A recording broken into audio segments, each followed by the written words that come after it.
Hoy yo ya no necesito ir a hablar con alguien de data para digerir data. Ya no necesito generar un SQL, un query. Yo hablo con lenguaje natural, con mis agentes que están conectados a mi base de datos y me da insights en una tarde. Entonces, esa misma tarde yo con Cloud voy y genero un PRD. Y esa noche subo a Lovable y hago mis frames, ¿no? Y el siguiente día, mi equipo tech ya voy con mi agente de DevOps y ya me generó la estructura de la base de datos. Y así, el ciclo de producto no cambia, pero cambia cómo interaccionas y por ende la velocidad, ¿no? Hola y bienvenidos. Soy Jorge Soto y como cada semana hablamos de lo irreversible en los negocios, el mundo y la vida. Y hoy estoy con Ricardo Martínez para platicar, como cada semana, con alguien que ha construido algunos de los productos tecnológicos más relevantes que se han hecho en México. Rick, ¿cómo estás? Hola Jorge, sí, hoy conversamos con Levi García. Levi tiene una trayectoria fascinante, desde el rigor técnico del Simvestab hasta liderar productos en unicornios como Story y Clip. Viene a contarnos por qué a veces la mejor decisión de producto es no construir, cómo se gestiona un equipo y cómo manejar la cultura realmente y mantenerla con la originalidad del principio de cualquier startup. Y también nos viene a contar sobre LAFA y el modelo al cual están apostando, que es AI First, y está imponiendo su visión de manera operativa. Bienvenido, Levi.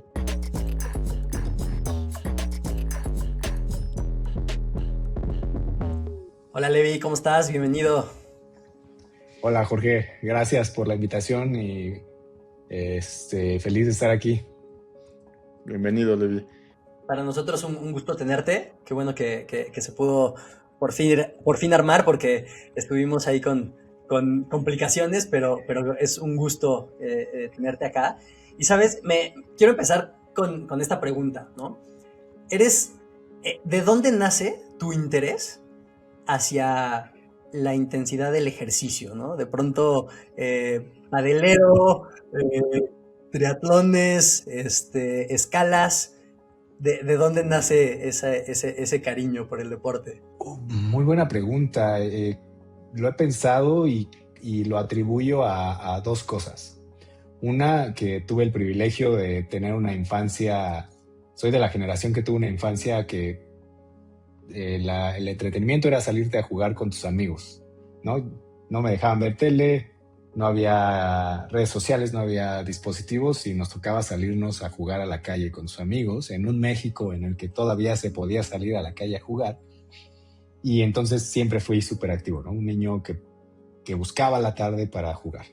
Y por otro lado, creo que tengo una familia de parte de mi madre, que viven en la Sierra Norte de Puebla, y me encantaba ir y mis tíos nos fomentaban mucho ir a caminar a la montaña, mi papá también.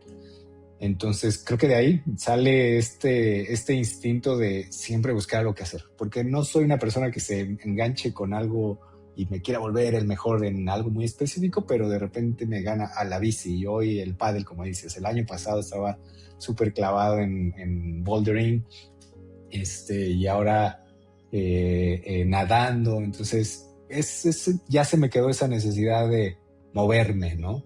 Eres competitivo, ¿no? Te he visto Es, competitivo. Te he visto cuando sí, pierdes el punto y no te gusta perder el punto. Entonces, creo, creo que padre la parte incentiva, ¿no? La parte de esa competencia de ganar el punto, de ganar el partido, el score en la plataforma que se usa. claro. Pero sí soy competitivo. Creo que inclusive me atrevería a decir que cualquiera inclusive en esta llamada, que nos dedicamos a lo que nos dedicamos, es normal. Somos competitivos por naturaleza. Y justo qué bueno que lo dices porque hacia allá quería llevar ese punto, ¿no? O sea, algo que para mí es muy... o sea, que la gente que está en producto de pronto tiene un perfil, ¿no? Y yo veo a la gente de producto y en general los veo, y a lo mejor es mi percepción y mi sesgo por completo, pero las personas que conozco son competitivas, ¿no? Y sí, este factor curioso, competitivo intenso, ¿no? Entonces, cada vez que conozco a alguien de producto, confirmo que esa es la línea, ¿no? Entonces, no sé si tú lo veas igual. Sí, totalmente, totalmente. Alguien que quiere ser líder, porque para ser product manager tienes que tener un instinto de liderazgo. Pequeño, no quiere decir que tengas que ser el mejor líder que existe, pero tienes ese instinto de liderazgo y que está muy, muy relacionado con la competitividad. ¿Por qué? Porque quieres asegurarte que se está haciendo las cosas de la mejor manera para asegurar tanto el punto, tanto el gol, tanto el objetivo que tengas marcado, ¿no? Entonces es natural. Si no tienes ese instinto, no creo que te puedas dedicar al product management porque se requiere influencia, se requiere conocimiento, se requiere liderazgo. Oye, Levi, extrapolando esta intensidad que hablaban ahorita Jorge y tú del deporte, pero hacia los proyectos y en la vida personal, vimos que estuviste colaborando con el Sinvestav. ¿Nos puedes contar un poquito qué es el estar haciendo proyectos en conjunto con ellos? ¿Mantienes este grado de intensidad o cómo es ahí este tema? Déjame pensar un poco, porque creo que para ese entonces el tema no era un tema de intensidad, de querer lograr mucho, sino yo estudié en una de las facultades del Instituto Politécnico Nacional que se llama UPITA, Unidad Profesional en Ingeniería y Tecnologías Avanzadas, ¿no? Y estábamos pegados, UPITA está pegado al Sinvestav ahí en la parte del Politécnico de la parte norte de la ciudad. Y UPITA en ese entonces éramos una escuela nueva, relativamente nueva. Yo fui de las primeras generaciones de la escuela y todos los profesores del tronco común eran del Sinvestav, ¿no? Entonces teníamos profesores con un nivel de matemáticas, ingeniería, física, mecánica de alto nivel y nos empezaron a meter este mindset de cómo se hacía un proyecto, ¿no? Y una vez que llegas a la parte final de la carrera donde tienes que terminar una tesis o un trabajo terminal, los maestros nos invitaban a proyectos, ¿no? A nosotros nos invitaron a 2 compañeros, Jorge Saldívar y a mí, a participar en un proyecto a resolver un problema, ¿no? ¿Cuál era el problema? Que tenían un montón de científicos en el Sinvestav desarrollando nuevos algoritmos para un control cerrado, ¿no? Pero cuando ya desarrollaban toda la teoría y querían probar su prototipo, todos, o la gran mayoría terminaba siendo un péndulo invertido, ¿no? Para probar que su algoritmo tenía un mucho mejor control que otros. Nos ponen el problema y nos dicen, queremos crear una plataforma de arquitectura abierta con al menos un robot de más de 3 grados de libertad. Y nos dan el proyecto y entonces pasas de un mindset de ingeniería a un mindset de investigador y creo que ahí es donde tal vez entraría el instinto de competencia porque es decir, o me aviento a trabajar con los niños grandes en un proyecto de este tamaño o me quedo en un proyecto más de nivel ingeniería y el tema es sacar el título. Y pues nos aventamos, ¿no? Nos aventamos a trabajar con gente con doctorados SNI 2, SNI 3, ¿no? Por abreviar cultural, SNI es el sector de investigación nacional, ¿no? Y con presupuestos y con entregables. Tal vez fue un tema más de orgullo que de competencia, de querer decir, va, sí podemos y lo hacemos, ¿no? Ahorita mencionabas el tema de, igual en esa misma línea, pero el tema de presupuestos y pues cuando te dan un presupuesto se está esperando que tengas o alcances un objetivo o cumplas con estos objetivos.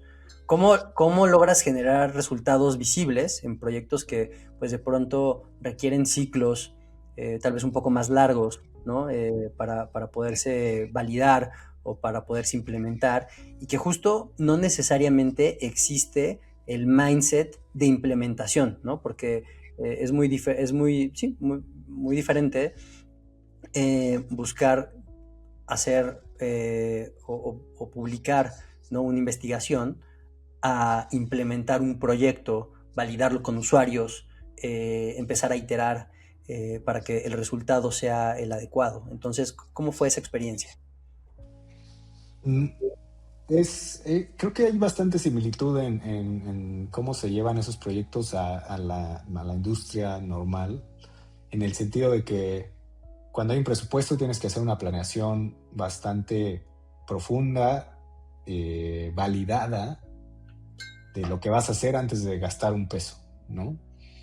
Entonces, teníamos la ventaja de que no íbamos a tener iteraciones. Era una definición de requerimiento bastante clara, bastante clara, y lo difícil en nuestro caso fue una planeación clara de cómo íbamos, el diseño de todo el robot mecánico, porque hicimos desde el diseño mecánico, el diseño electrónico y construcción. Y afortunadamente tuvimos un asesor bastante bueno que nos ayudó en esa parte, a ayudarnos a entender cómo se hace una planeación bien hecha, cómo hacer una validación de tus modelos antes de construir, antes de gastar dinero, tomando en cuenta que el objetivo era claro, ¿no? Entonces, es la planeación efectiva antes de gastar un peso, ¿no? Eso fue mi primer aprendizaje en temas de planeación cuando hay un presupuesto envuelto. ¿Cómo viviste este choque de trabajar con personas como estos SNI que nos cuentas, que están muy enfocados siempre en mover el lápiz y en estar mucho en lo teórico, y que normalmente, como bien dijiste, por algo te buscaron, normalmente no están tan acostumbrados a verlo en la realidad, ¿no? O sí necesitan más equipo para hacerlo realidad. ¿Cómo viviste ese como choque? Porque siento que los perfiles son completamente diferentes de alguien que viene de mecatrónica, que estás viendo y que amas hacer código, hacer cosas en lápiz, pero verlo en la realidad, porque por algo terminamos siendo mecatrónicos. ¿Cómo lo viviste ya a la hora de que estabas en el proyecto ahí con ellos? ¿No tuviste muchos problemas? Sí, vivimos una etapa de frustraciones, porque lo mencionas muy bien. O sea, yo venía de una escuela de mecatrónica de muy hands-on y hacer muchas cosas, porque aparte tuve la fortuna de haber me uní a un club en la universidad del capítulo SAE, que es la Sociedad de Ingenieros Automotrices, y diseñábamos y construíamos autos para competir contra otras universidades, ¿no? Entonces yo era muy de diseñar y construir, iterar a base de error, prueba y error, ¿no? Sí. Y llegar a un lugar donde te cuestionan cada decisión, ¿por qué lo diseñaste de esta manera? ¿Por qué mecánicamente funciona? Fue una frustración tremenda, ¿no? Porque aparte no teníamos el expertise y el colmillo de poder argumentar, presentar, ¿no? Sin embargo, fue un gran aprendizaje, ¿no? De aprender a tener esta frustración cuando cuestionan tus iniciativas y ser autocrítico, ¿no? De siempre hay espacio para la mejora. Creo que ese fue mi mayor aprendizaje, que siempre hay espacio para la mejora y que es mejor pensar las cosas 2, 3 veces antes de gastar, y que te va a redituar en tiempo de implementación, en costos, y fue un gran aprendizaje, ¿no? Entonces sí, fue muy frustrante, ese fue el gran reto, pero con un gran aprendizaje. ¿Cómo cierras, digamos, esta etapa en el resultado final cuál fue? O sea, se entregó un proyecto, se liberó el proyecto y de pronto de esto, pues también das otro salto profesional ya a Virtual Market, pero igual si primero nos platicas un poquito. Totalmente. Yo lo considero un éxito. Hicimos un diseño de un robot omnidireccional de 6 grados de libertad, ¿no? Diseño mecánico, electrónico, construcción. Nosotros manufacturamos todas las piezas que llevaba el robot. Claro, hay drivers que se compraron, etcétera, y que sí se quedó en el Sinvestab y que sí hubo proyectos que lo utilizaron, ¿no? El que más orgullo me dio después que el próximo año otro grupo de jóvenes tomó el robot y lo que hicieron fue una interfaz de poner unos electrodos en un brazo, y conforme tú movías el brazo, el robot se movía, ¿no? Porque lo podías desacoplar en la parte móvil, que era unidireccional, y el robot de 3 grados de libertad. Entonces hubo videos de chicos usando el robot con sistemas, interfaces para moverlo, investigadores aplicando algoritmos en el robot. Entonces, ver que realmente cumplió su propósito de que otros estudiantes, investigadores lo podían utilizar para probar sus algoritmos, fue creo que una de las cosas que me llenó más de orgullo al año de que lo entregamos, ¿no? Entonces fue maravilloso.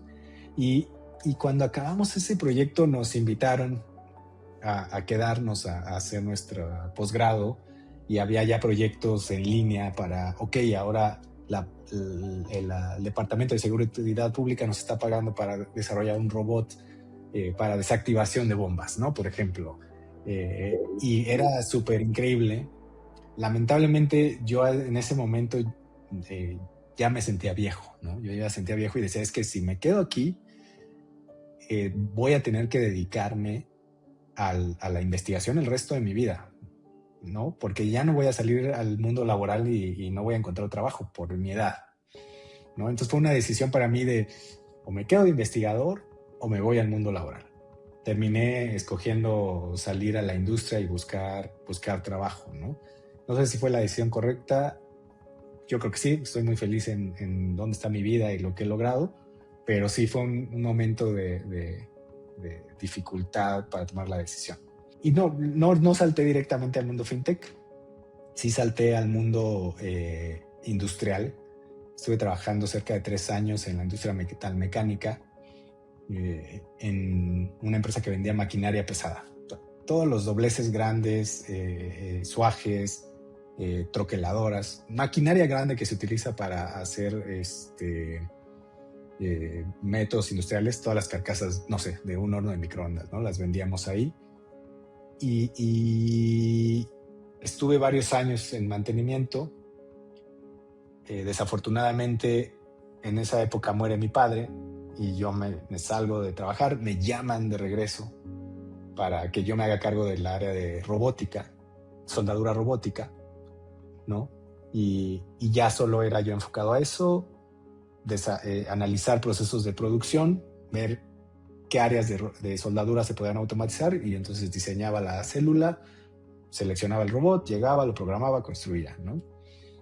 Padrísimo, era increíble poder entrar a 1000 fábricas de diferentes procesos, increíble, pero con 2 grandes desventajas.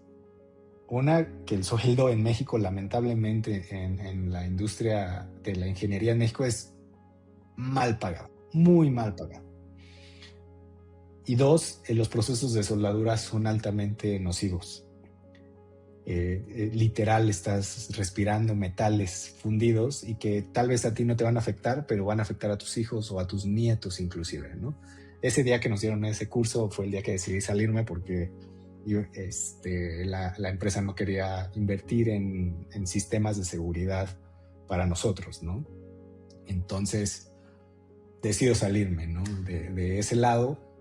Dato curioso, porque lo mencionaste antes de la grabación, que ver al nivel de estrés al que se enfrentan, y cuando conocí a muchos directores de planta, que te lo juro, no había uno que no tuviera un tic, el ojo o el brazo, de tanta presión que tenían, y que sus sueldos no son malos para México, para el promedio de México, pero son bajos para el nivel de responsabilidad que tienen, ¿no? Entonces también fue una alerta para mí de, ok, tal vez ese no es el camino que quieres seguir, ¿no? Y ahora que mencionas esta parte del estrés, digo, ahí es interesante, ¿no? Y a lo mejor no lo había hecho como tan consciente, pero de pronto justo si te enfrentas o te encuentras con personas que justo tienen estos tics por mucho estrés, ¿no? Y es algo además que no, pues como que no se habla, ¿no? Simplemente ves a alguien que tiene un tic y es como, bueno, pues cada quien, ¿no? Pero realmente pues tiene probablemente un trasfondo del tipo de negocio, de la cultura, de la estructura empresarial que hay en México, ¿no? Y pues tengo conocidos, mi esposa trabajando en empresas muy grandes de pronto, o yo mismo, pues justo ves a estas personas que te cuentan estas historias de terror de, no, pues es que me fui al hospital porque tengo una úlcera y y es la tercera úlcera de casi que del mes, ¿no? Y es como de, oye, pero ¿en qué momento decides o aceptas eso, ¿no? O sea, por mejor que o sea, no importa lo bien que te puedan pagar, si al final tu salud es la que ya está en riesgo, pues es un factor que sí creo que hay que evaluar y ni siquiera hay mucho que evaluar, ¿no? O sea, es como ¿por qué estarías en un lugar que te está haciendo mal, ¿no? Exacto. Y que lamentablemente en México no existe la cultura de levantar la mano, ¿no? Muy poca gente levanta la mano para mejorar sus condiciones laborales, ¿no? Entonces, el empresario mexicano, y tal vez no de todas las industrias, pero se beneficia de este servilismo y de esta falta de alzar la voz, ¿no? Entonces, hasta que eso no pase, no va a mejorar esas condiciones en varios trabajos, porque haciendo un contraste de ese mundo al mundo que vivo hoy en fintechs, en corporativos, bueno, fintechs, porque nunca he trabajado en un corporativo como tal, pues es otro mundo, tenemos muchos privilegios que no nos damos cuenta, realmente ahí sí nos escuchan, realmente ahí sí puedes hacer un cambio, realmente puedes quejarte más y hay otras industrias en las que no. Ves un riesgo en el futuro hacia tu salud y dices, brinco de aquí y te vas Sí. a Virtual Market, ¿no? ¿Ahora sí?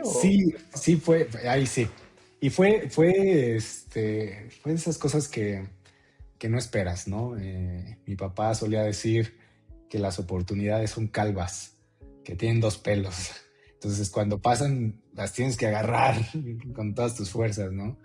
Entonces, una amiga de la universidad me escribe, me dice, oye, mi hermano está trabajando en una empresa que se llama Virtual Market, que se dedican a tecnologizar tienditas para que puedan competir contra el canal tradicional como Oxxo, pero necesitan quien les ayude con el hardware. Y de esas veces que dices, oye, no sé nada de ese mercado, pero dices, no importa, va, me aviento, voy a ver de qué se trata, ¿no? Entonces conozco a uno de los fundadores, Jorge Espíndola, y nos dan toda el mantenimiento de las terminales, porque usaban unas terminales bastante grandes, pantallas, porque el modelo de negocio incluía un canal para los CPGs y poder transmitir comerciales en las tienditas, entre otras cosas, ¿no? Mucha tecnología. Y abro una consultora y les empiezo a dar el mantenimiento de un par de meses. Pero rápidamente Jorge igual ve mi background y me pide, oye, ¿qué pasa si intentamos diseñar una terminal en México, ¿no? Para las necesidades de México. Él ya tenía una idea de lo que quería, entonces nos aventamos la locura de, ahora vamos a diseñar una terminal punto de venta en México, más un tema modular de cómo conecta una tablet que pueda tener una impresora y que pueda tener lector de barras y que pueda tener un lector NFC, ¿no? Hice un sistema centralizado de una iPad que podía controlar a base de un Arduino una serie de periféricos, ¿no? Y diseñamos una carcasa que englobaba todo eso y se presentó, ¿no? Lamentablemente es imposible competir contra China en manufactura, ¿no? El día que les presenté cuánto iba a costar hacer tan solo para hacer una pieza de plástico, tú necesitas generar un dado, un molde, que el puro dado valía $1 millón, ¿no? Y faltaba toda la línea de producción y faltaba la electrónica y faltaban 1000 cosas, ¿no? Entonces deciden no competir contra China muy inteligentemente, pero me quedo en la empresa y me ponen de puente entre las áreas comercial, marketing y clientes, y había un área de innovación, ¿no? De ingenieros que buscaban nuevas ideas para el negocio, y me quedo entre puente, entendiendo negocio y entendiendo los requerimientos, y sin querer, ahí es donde me convierto en Product Manager, ¿no? Yo no sabía ni qué era el Product Management en ese entonces, simplemente era tener este oído, entender la necesidad y traducirlo a requerimientos técnicos y pasarlos al equipo, ¿no? Así fue como entré al mundo del Product Management sin querer. Yo creo que cualquier persona que haya estado en Product Management de más de 5 años no supo que era Product Manager. O sea, hoy ya pues muchos dicen, sí, soy Product Manager día uno, pero la mayoría de los que estuvieron más de 5 años lo agarraron de rebote, ¿no? Como que un día se dieron cuenta que hacían un poquito de tecnología, estaban un poquito metidos en justo marketing, ventas y eran este traductor, ¿no? Totalmente, sí, es muy común entre los product managers ese tipo de historias, sí, estoy de acuerdo. Sobre esta competencia que mencionas, ¿no? O sea, a ver, por un lado, me queda claro que la parte de producción, manufactura, ¿no? Y la misma logística, pues, sumamente complejo, ¿no?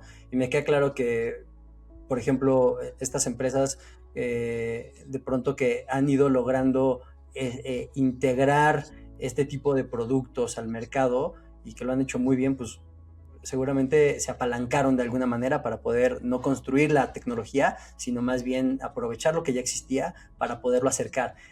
Justo, ¿qué diferencia ves entre lo que estabas viviendo en ese momento? Porque también tiene que ver mucho el tema del timing, ¿no? O sea, ¿en dónde está la tecnología en ese momento? ¿Qué se puede hacer en ese momento? Entonces, ¿tú cómo percibes lo que en ese momento estaban viviendo en Virtual Market?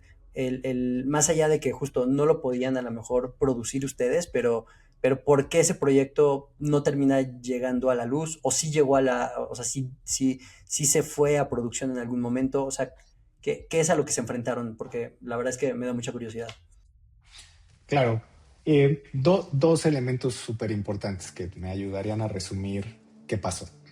Uno, que te digo, era una vez que tú terminas un prototipo y haces el breakdown de todo lo que necesitas hacer desde las piezas de plástico, las tarjetas electrónicas, comprar los periféricos cableados, incluso las iPads, todo, empiezas a hacer un desglose de costos y timing, un timeline de dónde vas a poner la línea de producción, o si vas a contratar a una empresa que te ayude con la logística de ensamble, mil cosas.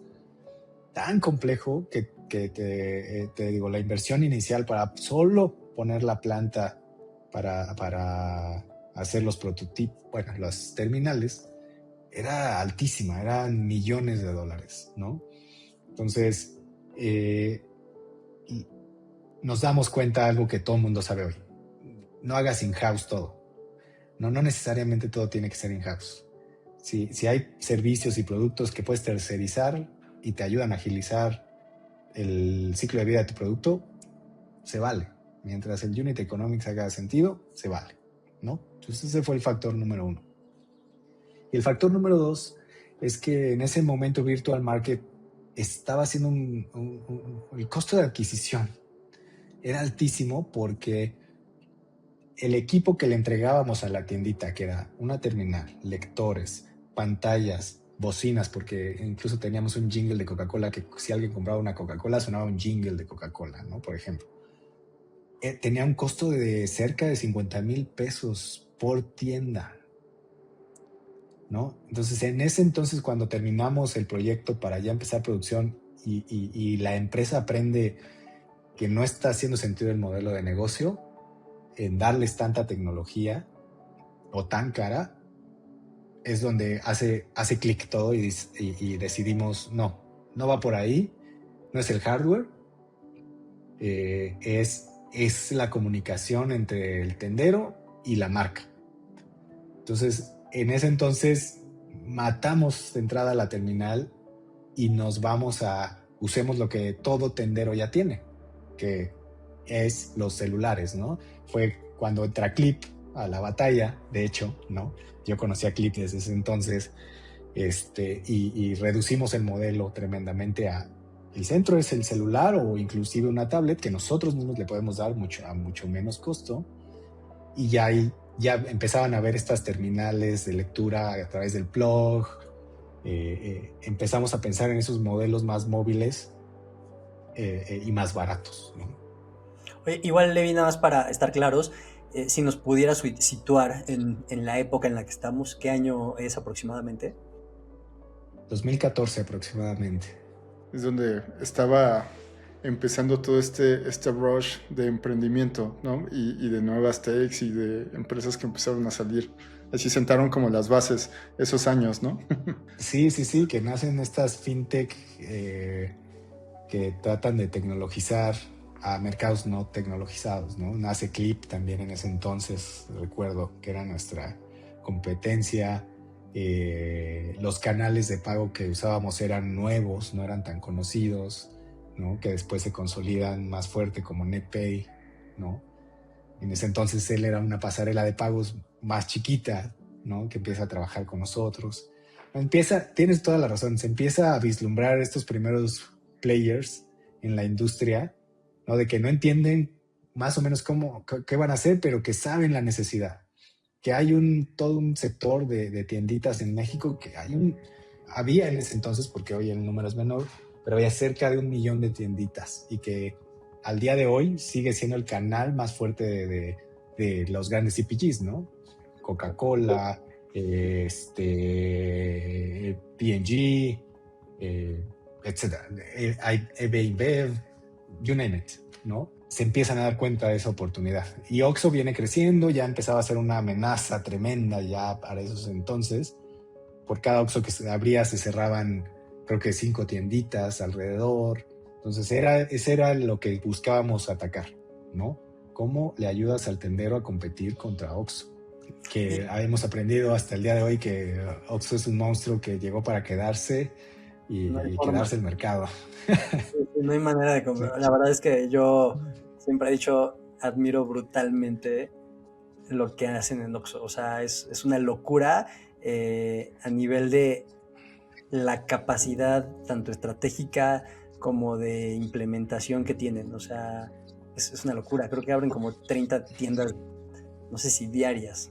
Entonces, es una locura. O sea, es Sí, muy sorprendente. Sí, y que me lleva a preguntar, ¿no? ¿Por qué no hay un competidor de Oxxo? ¿No? Fuerte. O sea, sí existen cadenas fuertes extranjeras, 7-Eleven, ¿no? Pero ¿por qué no ha nacido otro gran retailer? Sí. ¿No? ¿Por qué lo digo? Porque siento que es increíble. Yo también admiro y respeto mucho el trabajo de FEMSA y lo que han logrado y lo que están haciendo, cómo se siguen actualizando. Pero tener un jugador que controla un mercado nunca es sano, ¿no? Nunca es sano. No promueves la competencia, no hay desarrollo, no hay evolución que se adecue más a las necesidades del cliente, ¿no? Pero vaya, nos estamos yendo por otro lado. No, y es que esa competencia está muy pulverizada, ¿no? Entonces, justo tienes al tendero informal y de pronto tienes a estas marcas chiquitas, bueno, chiquitas en comparación de Oxxo, ¿no? No porque sean chiquitas, pero bueno, tienes en México a lo mejor a un 7-Eleven, a un Circle K, a un, no sé, todas estas que obviamente compiten, pero por supuesto no compiten igual, ¿no? Y bueno, creo que un gran factor súper importante es que FEMSA está detrás, ¿no? Entonces tienes justo uno de los CPGs más importantes que hay en México, con este músculo financiero y que además creo, y que es lo más importante, y que es inclusive, por ejemplo, hoy a lo que se enfrenta Rabbit, es este reto logístico, ¿no? O sea, esa es la parte más compleja. O sea, ellos tienen la capacidad de poder llegar a llevarle la Coca-Cola y todos los productos que hay alrededor que encuentras en un Oxxo, pues justo al Oxxo que está en la sierra, o no en la sierra, pero en Chiapas, en un pueblo medio escondido, ¿no? No, le atinaste al clavo. Te voy a decir por qué. En ese entonces estaba Virtual Market y había, perdóname, no recuerdo todos el nombre de otras empresas, pero habíamos varios que estábamos tratando de hacer lo mismo y rápidamente también nos dimos cuenta que el truco o el secreto no estaba en hablar directamente con el tendero, era hablar con la marca, y que subirnos a esa gran estructura que ellos ya tienen de distribución, ¿no? De sus productos y comunicación con las tienditas, ¿no? Y la prueba está en que hicimos unas pruebas con ABIB para los modeloramas, ¿no? Y les hicimos un white label para el manejo de la cerveza. Es bien interesante ese tema, cómo manejan la venta de cerveza las cerveceras y cómo les ayudamos a manejar sus inventarios mejor y saber cuánto estaban vendiendo. Pero se vuelve tanta esa dependencia al CPG o a la gran marca que al final eso es lo que pasó. Coca-Cola International les dice a todos los bottlers, si la gente no sabe cómo funciona, está Coca-Cola International que controla toda la marca a nivel internacional y luego hay bottlers o embotelladoras en cada país que se dedican a envasar y a distribuir, ¿no? Entonces FEMSA es uno de los bottlers, ¿no? Y les dicen, ¿saben qué? Cada uno de ustedes debe de tener una terminal punto de venta electrónica o virtual para finales de tal año. Y entonces empieza una locura de las embotelladoras a buscar a estas empresas, le hacen una oferta virtual market que rechazan los fundadores. Hasta el día de hoy, Jorge, tú sabes de qué hablo. Y todas empiezan a unir a las grandes marcas y desaparecen la mayoría porque las absorben, ¿no? Las compran, las absorben. Es en este momento en el que transicionas por justo una toma de decisión de crecimiento, o cómo llega Story a tu vida. Para eso entonces ya Virtual Market ya venía en bajada, digamos, de auge. Ya se estaba buscando vender la cartera, la empresa estaba desapareciendo básicamente. Y un buen amigo mío que conocí en Virtual Market, que fue Isaid Gallegos, que fue el primer product manager de Story, bueno, que en ese entonces no se llamaba Story, nacimos como Credifranco, me invita a trabajar. O sea, es una empresa pequeña, pero con mucho futuro, ¿no? Y decido ir a tocar la puerta, que esa es una anécdota muy, muy padre que tenemos en Story, porque sigo hablando con mucha gente de Story. Era un edificio, sí, en Polanco, pero viejito, mal cuidado, y subí al piso 9 y era una puerta desvencijada con una hoja tamaño carta que decía Credifranco. Te lo prometo que estuve a punto de darme la vuelta e irme, ¿no? Dije, no, eso se ve muy confiable esto, ¿no? Pero como me había invitado, aparte mi amigo, dije, nada pierdo, vamos a tener la entrevista, ¿no? Y sí, era un cuartito.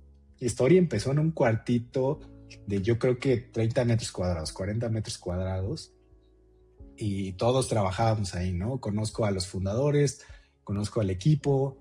Los fundadores son gente muy preparada de Capital One y que nos planteó un panorama bastante bien estructurado, con un plan de acción bastante claro que me impresionó.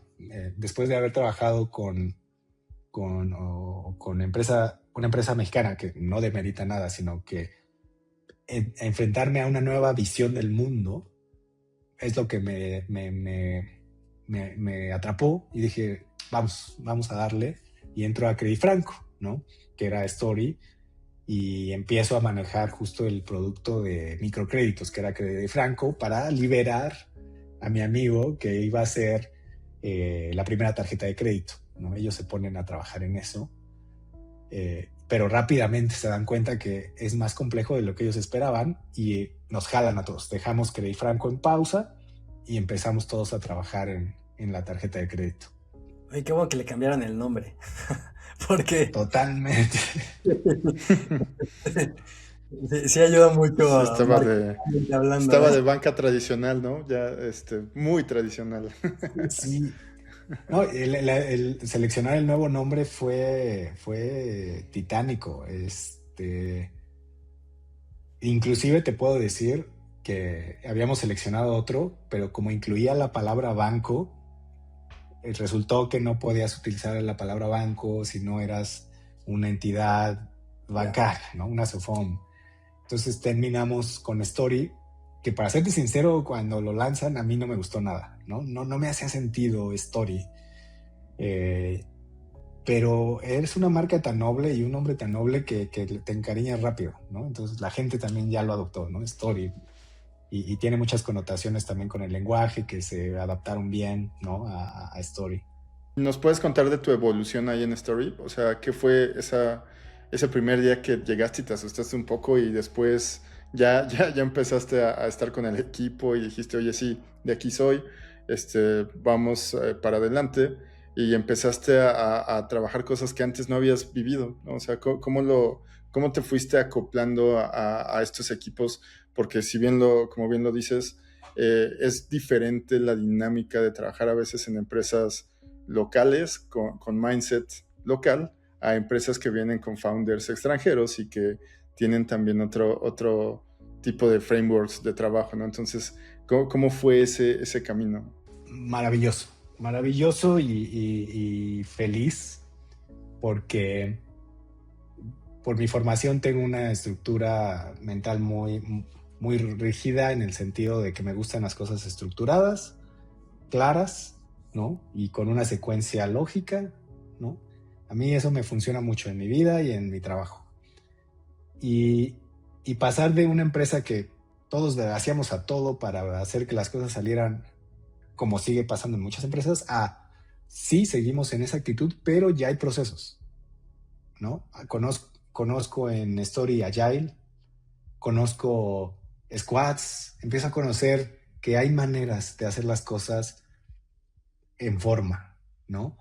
Hay metodologías, hay frameworks, me fascinó porque dije, wow, aquí están las herramientas, ¿no? Y empiezo a conocer gente de todo el mundo, aparte, otra cosa maravillosa, con diferentes perspectivas de cómo hacer las cosas, y entonces eso fue maravilloso. Conozco Agile, conozco procesos de cómo investigar, de cómo priorizar, de cómo presentar información, de cómo analizar Unit Economics. Empiezas a aprender tanto, empiezas a incrementar tu toolkit tanto que para mí fue genial, fue tan maravilloso que justo me vuelvo el líder de Product Management en Story, ¿no? Porque aparte me la pusieron fácil a mi forma de ver, porque dividen el proyecto en frontend y backend, ¿no? Y me dan el backend. Entonces tú vete a los fierros, ¿no? Y me quedó muy bien porque me encanta la parte técnica y venía de una formación técnica que logro organizar muy bien la integración desde el core transaccional, los switches, los embosadores, todo lo que requiere la operación de una tarjeta de crédito, yo la integro con mi equipo, ¿no? Hasta poder tener el primer cliente operativo real allá afuera, ¿no? Aquí está yo fui el cliente número 7 de Story, aquí está mi tarjeta de crédito.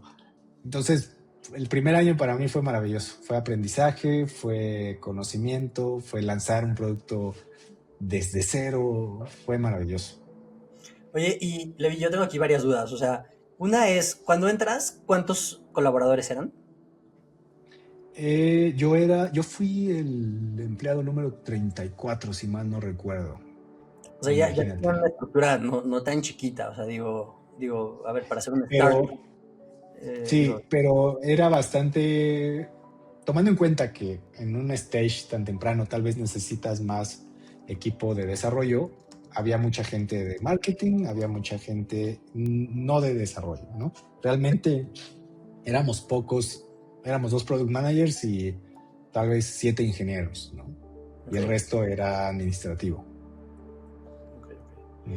Oye, y justo, pues, al ya tener tú esta tarea de hay que armar una tarjeta de crédito y hay que lanzar a mercado, pues cuáles son como esas principales, pues uno, barreras técnicas, porque hoy a lo mejor vivimos en un mundo mucho más apificado, inclusive apificado es una palabra, ¿no? Y hay empresas que se dedican a eso, pero en ese momento seguro que pues no había una plataforma que te conectaba con algún sistema bancario transaccional pues de alguna manera ustedes fueron los que estaban teniendo que construir esas bases y esa infraestructura. Entonces, pues, ¿cómo fue un poquito, si nos puedes contar? Creo que los mayores retos, más que técnicos, porque a fin del día, de acuerdo a la época en la que estés, había ingenieros que sabían hacer las cosas con la tecnología que existía. Más que eso fue el estatus financiero de México. Okay. El componente más importante que tú necesitas para poder tener una tarjeta de crédito es el core bancario, ¿no? El core que maneja las cuentas, los créditos revolventes, intereses, emisión de estados de cuenta, etcétera. Y para ese entonces solo había dos que estaban certificados con Banxico, ¿no? Y era mucho decir porque estaban certificados, pero a veces jalaban, a veces tenían caídas, ¿no? Entonces nos vamos con el menos peor en el sentido de que en ese entonces no sabíamos nada, pero la empresa toma una muy buena decisión y contrata a Juan Villaseñor, que sigue trabajando en Story, tiene un conocimiento muy profundo del sistema bancario, y él fue el que nos ayuda a decidir este core transaccional es el que mejor trabaja, ¿no? Aparte de que trabajaba en España para grandes bancos, pero en México todavía no estaba muy integrado, ¿no? Entonces seleccionamos al core transaccional y te empiezas a dar cuenta de fallas, de legacy. El legacy es una gran barrera tecnológica, eso sí, porque esta empresa trabajaba con COBOL, inclusive algunos procesos. COBOL es un lenguaje de programación de hace 70 años, ¿no? Pero que hay procesos bancarios en México que siguen trabajando con COBOL.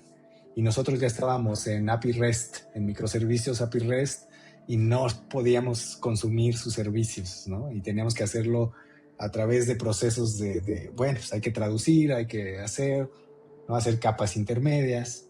Ese fue el gran reto de decir, aquí está lo que necesitas, pero se come con tenedor y tú tienes una cuchara. Entonces, hay que adaptarse. Y en ese momento no tenían tanto este tema de bancas o service, ¿no? Donde podías, o sea, ves que eso también hizo que explotaran demasiados fintech en cierto momento y fue una locura y ahorita se paró un rato por regulación, pero creo que en ese entonces sí era un poquito más como artesanal, ¿no? En general todo este tema. No era tanto un plug and play que dijeras, oye, ya hay un bank as a service, vámonos, es un estilo white label, vamos a meterlo bajo nuestra estructura, listo. Que eso de verdad también no sé si recuerden cómo explotaron un montón de fintechs que así como subieron, bajaron, ¿no? Creo que pocos fueron los que se quedaron ya en sintonía y conectados al sistema actual bancario. Pero no, súper. Claro. Está bueno. Aparte hay implicaciones más profundas, ¿no? Una cosa es la barrera tecnológica, que a fin del día, con un poco de tiempo y dedicación, lo logras y lanzas algo, pero que es un mercado que requiere mucho capital, muchísimo capital, y que México solo está, después de Brasil, en los países con mayor cartera vencida. Lamentablemente la gente en México no paga, ¿no? Exacto. Entonces, y KYC ahí es donde se vuelve un factor y por eso, pues justo, creo que las empresas, alineado con lo que dice Rick, las empresas que se quedaron fueron las que cuidaron y buscaron resolver esa problemática de la manera más eficiente posible, lo más rápido posible, ¿no? Y que de alguna manera, pues quiero pensar que lo lograron, o al menos pues, pudieron levantar más capital para mantener esa operación, ¿no? En ese sentido, Levi, ¿tú cómo lo ves? Es totalmente. El secreto de una empresa de este tamaño, tal vez yo diría que son tres. La fuerza bruta, que es a través de capital, ¿no? Como lo hace Plata. Plata llegó a inundar el mercado con oferta y con aceptación de tarjetas con créditos pues, arriba de lo que otras empresas dan, pero es a base de quemar dinero, ¿no? Esa es una. Dos, a partir de un conocimiento profundo de underwriting, de hacer un KYC bastante preciso para que tu underwriting sea claro y puedas tener un forecast bastante acertado de tu cartera. Y 3, entendimiento del mercado, que aquí es donde la mayoría de estas empresas falla, ¿no? O que a mi parecer, nadie ha logrado entender al mercado más que las empresas locales, como lo es Banco Azteca y como lo es Coppel y ahora Oxxo, que han logrado discernir cómo funciona este mercado, cómo compra, cómo paga, cómo son sus ciclos de flujo de efectivo, ¿no? Ellos son los que ya lo entendieron, pero las empresas fintech no han logrado saltar a ese entendimiento del mercado, ¿no? Esos serían los 3 factores que yo creo que afectan el éxito o falla de una de estas empresas. Y hablando de esto que dices, ¿no? O sea, de pronto tenemos a estos bancos, ¿no? Como mencionabas, de pronto Banco Azteca, que mismo mencionabas Oxxo, ¿no? Que han ido logrando entender muy bien o entendiendo cómo mantener al cliente, cómo justo cuidar mucho ese sentido de su usuario y para que al final ese usuario no se le haga costoso, ¿no? Entonces, para generar ese crecimiento y esa retención de alguna manera, pues cuáles son como estas primeras barreras con las que se encuentran, ¿no? Porque, por ejemplo, en algún momento yo estuve en una empresa de microseguros, ¿no? Y todo con base tecnológica, ¿no? Una InsurTech. Y básicamente uno de nuestros principales problemas era precisamente el riesgo y el fraude. Entonces, pues de pronto te das cuenta que le entregas un producto bonito, a lo mejor fácil de utilizar, que nadie les había dado un seguro antes y no era fácil tener un seguro y de pronto les das este producto padre, ¿no?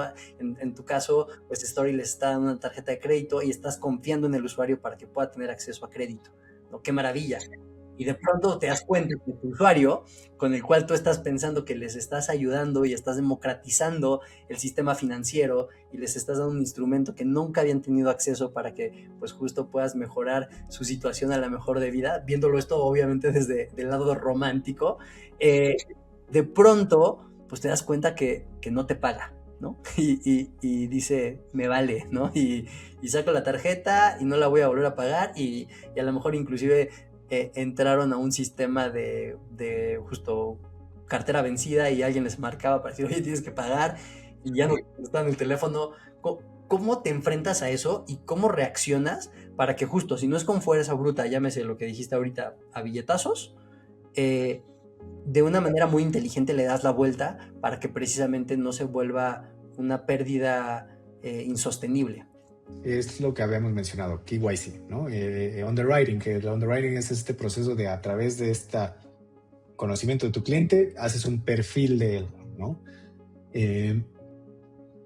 Ese es el mayor secreto.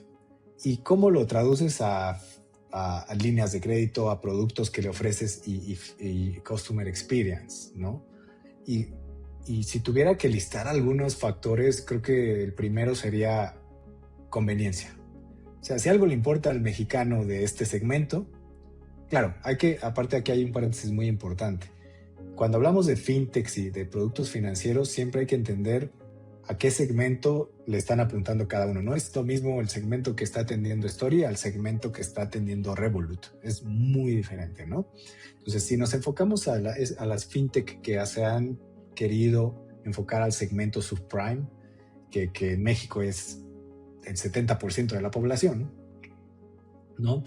Es la conveniencia. La conveniencia les importa demasiado.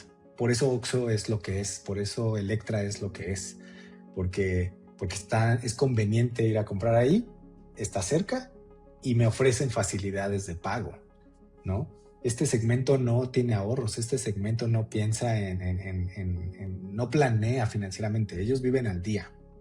Entonces tú le ofreces una conveniencia y eres oportuno en el momento en el que tienen dinero, puedes tener una oportunidad, ¿no? Entonces, pero ¿cómo se traduce en el ciclo completo de una tarjeta de crédito, por ejemplo? ¿No? Número uno, el límite de crédito.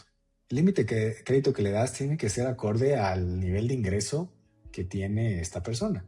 Y el salario promedio del segmento al que atienden, pues está en un rango bajo, ¿no? Entonces tienes que pensar en cuánto le das. Aunque se quejen, la mayor queja que vas a escuchar de estos productos es Story da unos créditos muy bajos, por ejemplo, ¿no? O otras empresas, es que dan créditos muy bajos. La respuesta rápida, que a veces el cliente no se da cuenta, es que no puedes manejar créditos más altos. Si te doy créditos más altos, te vas a endeudar, ¿no? No hay una educación financiera. Entonces, número uno, les das el crédito que ellos pueden manejar. Dos, el tema de lo que te decía que tienes que ser oportuno. Debes de aprender cuándo recibe la gente dinero en México. En México no es como, pago, todo el mundo cobra al mes o a la quincena, ¿no? En el sector puede ser diario, puede ser semanal. Tienes que aprender cuándo ellos reciben dinero y ser el primer actor que está en su realidad, ¿no? Oye, acuérdate que debes aquí tu mensualidad, el pago mínimo. Y si eres oportuno, adecuado, te va a pagar. La prueba está en que en un proceso de collections, gente que entra a retraso, es decir, no paga el día de límite de pago, sino al siguiente, de todos los que pasan a un DQ, el 75% te va a pagar cuando le recuerdas, ¿no? Porque la gente no tiene una conciencia de, tengo que tener un recordatorio para pagar mi tarjeta de crédito, o no la domicilio porque ni siquiera tengo una cuenta de débito, ¿no? Entonces es conocimiento, al final del día es conocimiento del mercado, borrar de tu cabeza que no, como yo, Levi, por ejemplo, manejo mis finanzas, no tienen nada que ver con cómo maneja su finanza una persona de ese segmento, ¿no? Es eso, para mí eso fue los grandes aprendizajes en Story, ir realmente entendiendo de todas estas pequeñas cosas con el usuario, ¿no? Para que lo ayudes a ser pagador, para que lo ayudes a ser totalero. Incluso teníamos clientes totaleros porque el cliente era tan pequeño que no se daba cuenta que como quería usar el crédito, lo usaba, lo pagaba, lo usaba, lo pagaba en un ciclo tan rápido que se volvía totalero, ¿no? Y no se daba cuenta, ¿no? Y ya poco a poco le vas brindando más información de todo este conocimiento financiero. Yo tengo una historia por ahí de terror un poco, bueno, al menos para mí es de terror porque no es mía, pero unos conocidos me contaron que pues justo de pronto tienes acceso muy fácil ahora a tarjetas de crédito, ¿no? Y como hay pues chavitos que tienen acceso a esa tarjeta, que justo el perfil pues da, ¿no? Porque son chavitos universitarios, pero de pronto pues tienes justo Plata, tienes Nu, tienes Story, tienes N tarjetas, y cada uno a lo mejor no les da mucho crédito, ¿no? Pero les da 5,000 pesos. A ver, 5,000 pesos, o sea, para el viernes, para la fiesta, ¿no?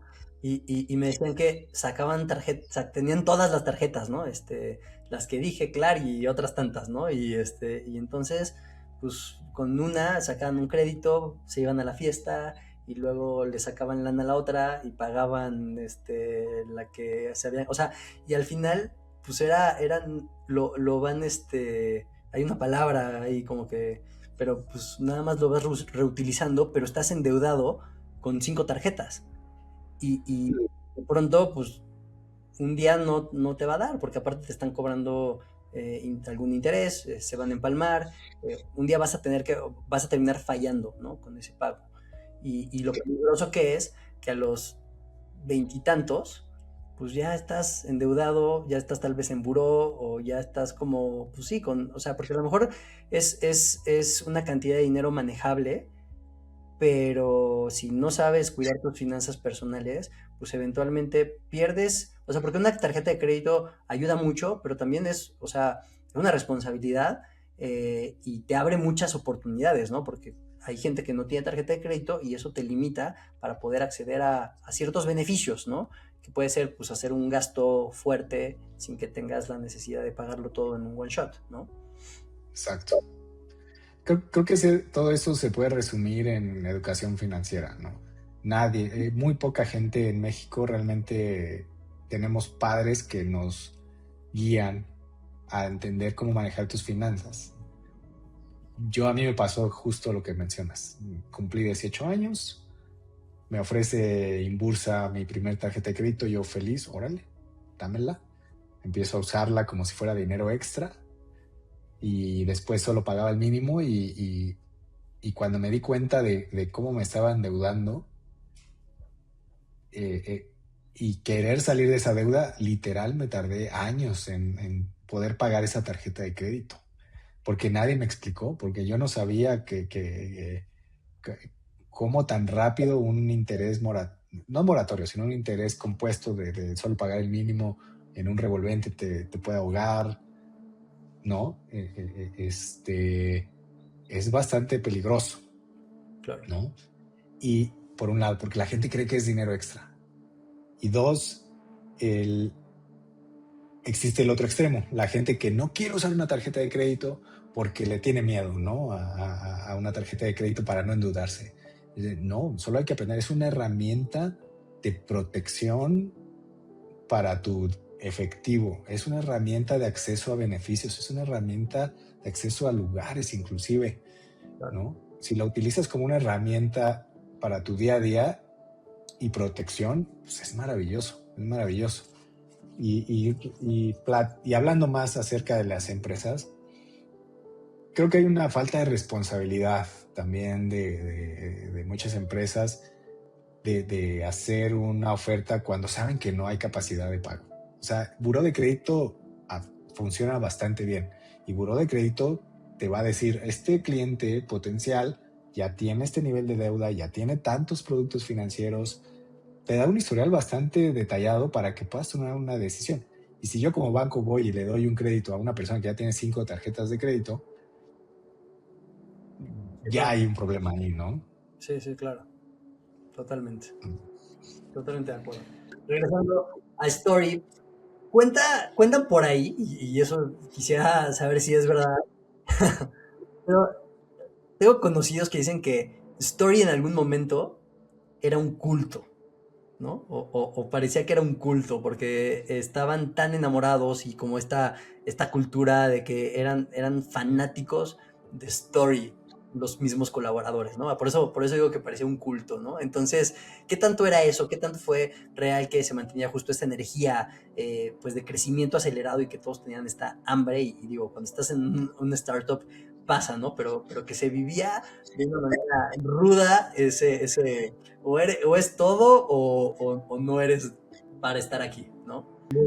Había una cohesión bastante buena. O sea, no sé si les ha tocado, bueno, yo creo que sí, porque ustedes han sido fundadores, incluso, en una empresa joven, con pocos miembros y donde el producto hace sentido, la energía es alta, la energía es bastante dinámica y nos enganchamos tanto y vimos progresos bastante rápidos como equipo, que hubo una integración muy buena con el equipo técnico de producto, legal, de negocio. Todos trabajábamos en pos de lanzar un producto, ¿no? Entonces eran días y noches enteros de estar ahí hasta asegurar que lográbamos nuestro objetivo.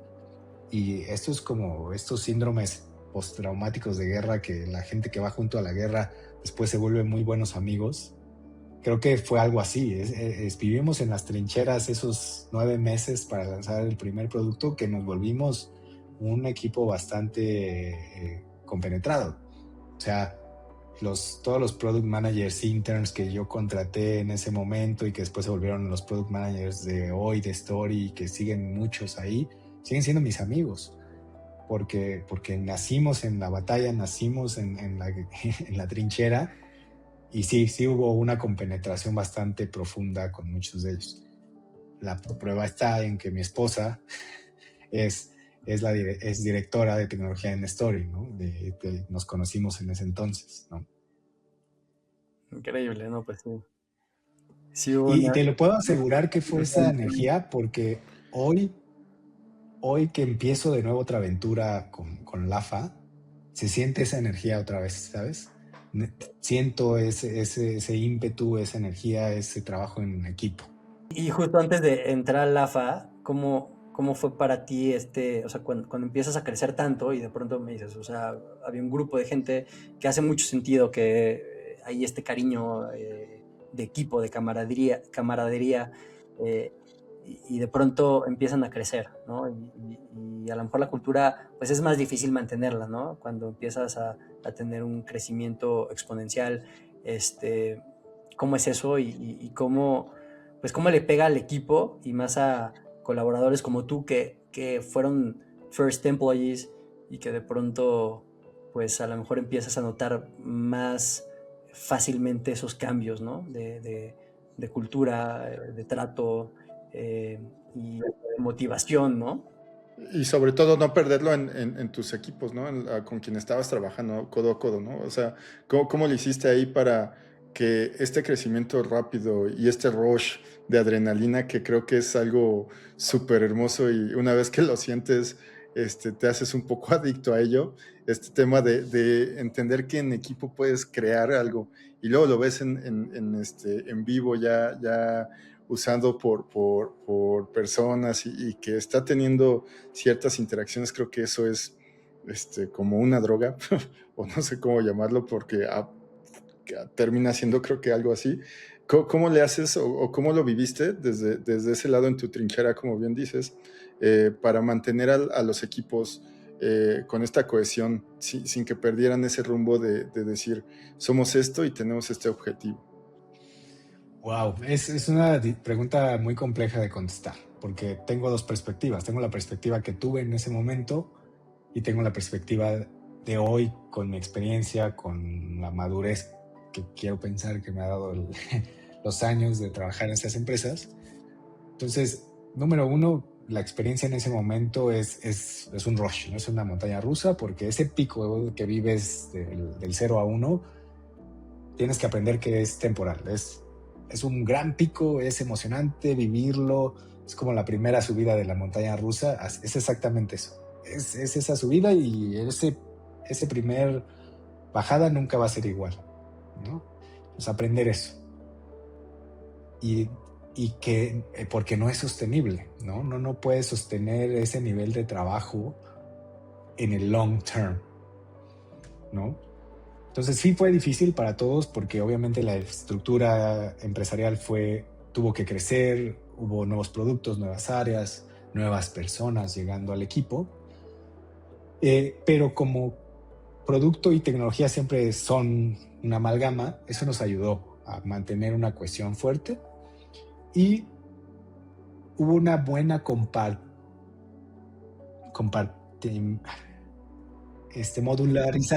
modularización lo voy a llamar porque para no meterme en palabras raras, muy buena de los fundadores de ir aislando unidades de negocio para que la energía de tu gol fuera suficientemente pequeña para que sintieras el rush de lograrlo con un equipo pequeño, pero que contribuía al gol general de la empresa. Creo que esa es una buena receta para mantener ese nivel de energía en una empresa que está creciendo, ¿no?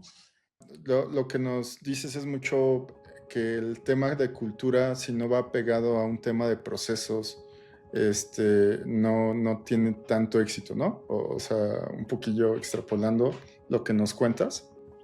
Sí, usemos una analogía que me encanta, Casa de Toño, ¿no? Casa de Toño es una maravilla y debe ser un orgullo para nosotros como mexicanos de que por fin hay una empresa de ese tamaño que estandariza procesos en comida mexicana y que muy seguramente el día de mañana la van a exportar y va a ser un éxito a nivel mundial. Pero ¿cómo empezó? O sea, ¿cómo haces que una cocina así funcione? Pues primero se mete todo el equipo y ven las recetas y ven qué tienen que traer, cuáles son los ingredientes, hacen la primera prueba, hacen la segunda prueba, hasta que dicen, aquí funciona, ¿va? Pero para eso tuviste que no dormir días, inventar procesos, investigar y hasta llegar a un outcome. Pero una vez que ya tienes esa receta, tienes que generar procesos estandarizados para que el resto de la gente que viene sepa qué llegar a hacer y pueda ser escalable.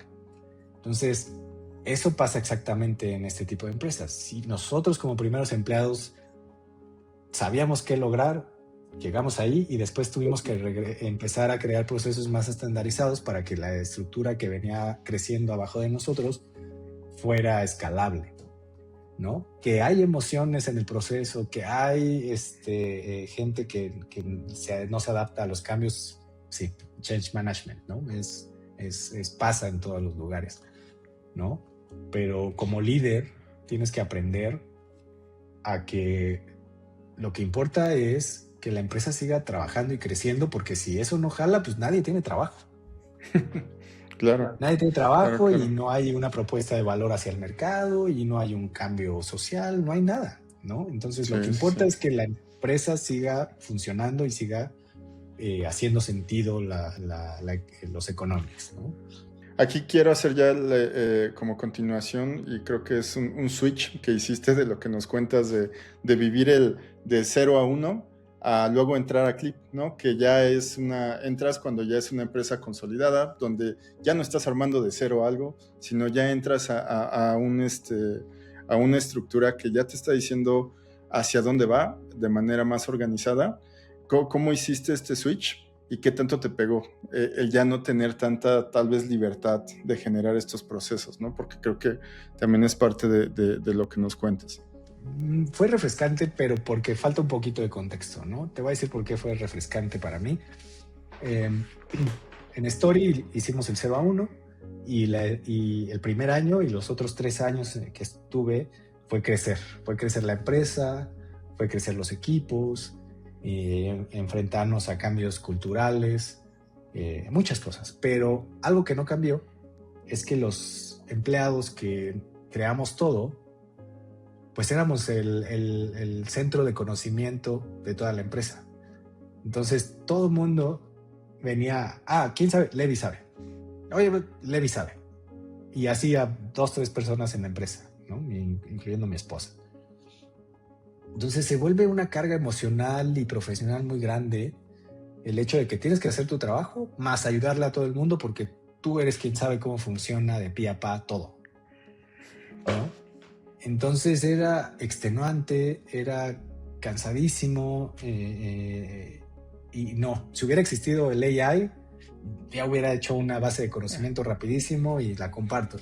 Pero en ese entonces, exacto, ¿no?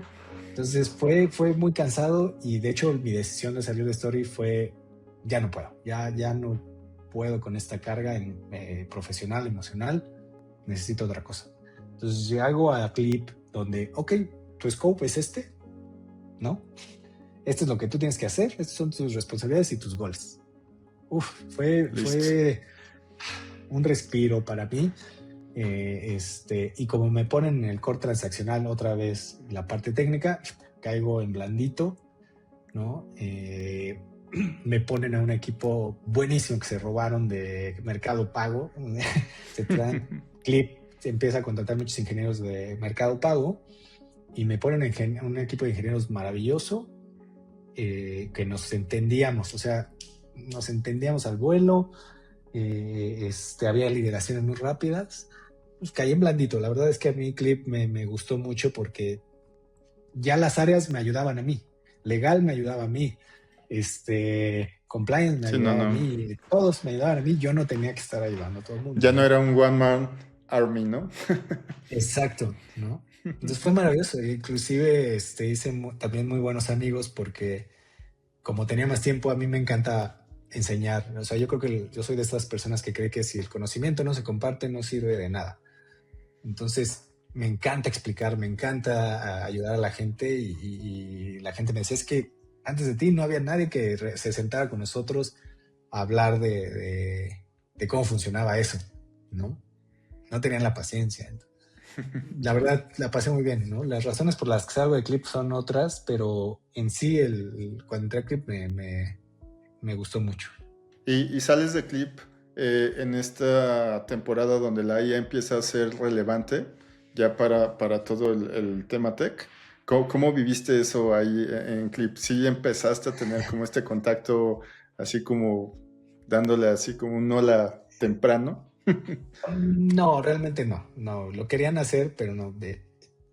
Fue una etapa, ha sido una historia no solo de Clip, sino si ustedes se ponen a analizar cómo muchas fintech han estado evolucionando este último año y medio, una cosa que uno aprende en este mundo es que los VCs son un factor muy importante que toma decisiones muy fuertes en las empresas, ¿no? Sí. Son las verdaderos dueños de estas empresas, ¿no? Entonces ellos a veces toman decisiones por ti. Y en ese entonces, varias empresas tomaron la misma decisión que fue, no necesitas CTO y CTO. Escoge uno y te quedas con uno. Y lo hicieron varias empresas. Si tú te pones a preguntar, muchas empresas hicieron lo mismo y fue una presión de VCs. Y en Clip quitan al CTO, dejan al CTO como con ambas funciones y la respuesta inmediata, y hubo un layoff aparte y la respuesta inmediata, pero ahí está ChatGPT. ¿Cómo lo van a usar? ¿Cómo sirve? ¿Cómo se come? No nos dijeron nada, ¿no? Entonces eso no es realmente una conversión a AI, ¿no? Nos dijeron, ahí está ChatGPT y ahí denle, ¿no? Y como no, para mí no hubo una clara dirección hacia producto del CTO, decido salirme, ¿no? Decido que creo que tal vez es buena iniciativa la que están haciendo, pero a mí, Levi, ya no me funcionaba, ¿no?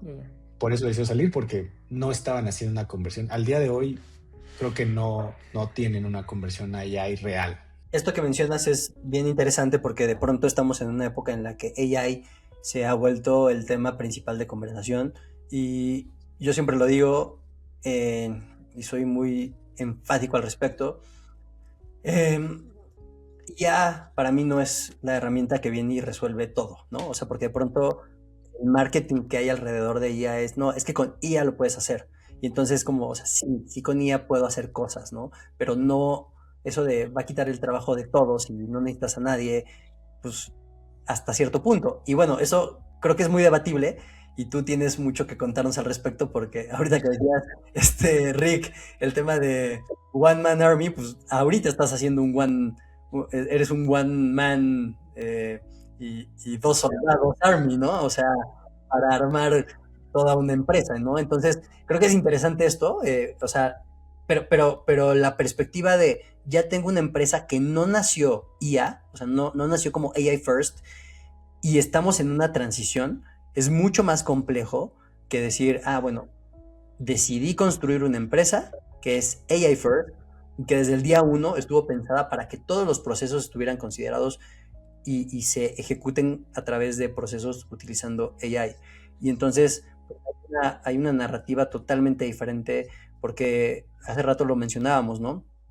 Tienes legacy y hay procesos que por más que quieras automatizar, pues hay una dependencia de a lo mejor un lenguaje de tecnología que implementaste y que ese legacy no te va a permitir avanzar como quieras. Y aunque o sea, hoy se supone que cloud ya te permite o esa es la promesa que se lleva además haciendo desde ya hace un par de años, que cloud va a poder documentar y modificar, bueno, o algún lenguaje de lenguaje LLM, no cloud, pero algún LLM va a poder documentarte y traducirte COBOL. Y es como, pues no ha pasado, ¿no? O sea, todavía eso no se resuelve. Ahí sigue siendo la promesa.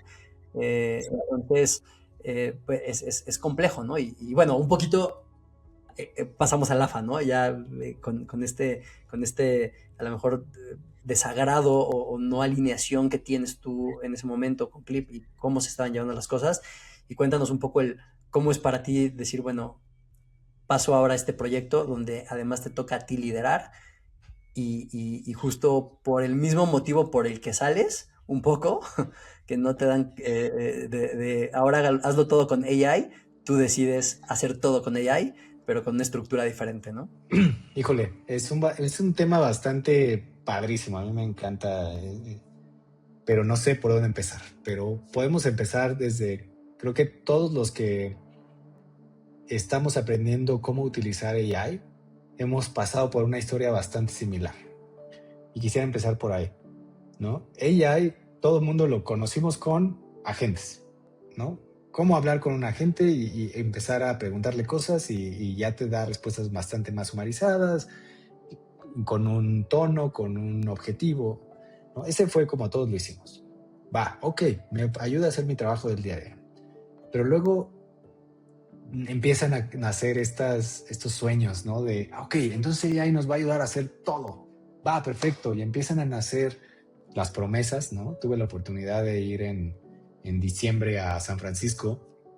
Es increíble. Toda la publicidad que hay en San Francisco, en autobuses, en billboards, en todos lados, es acerca de empresas AI prometiendo que te pueden ayudar a hacer todo, ¿no? Es impresionante.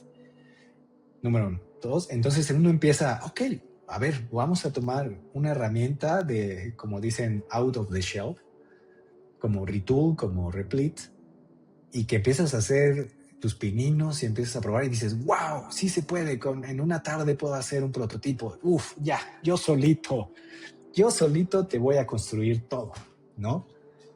Y lamentablemente te topas con pared, te topas con una pared durísima de que no está ni de cerca que exista una sola herramienta que te ayude a hacer todo, ¿no?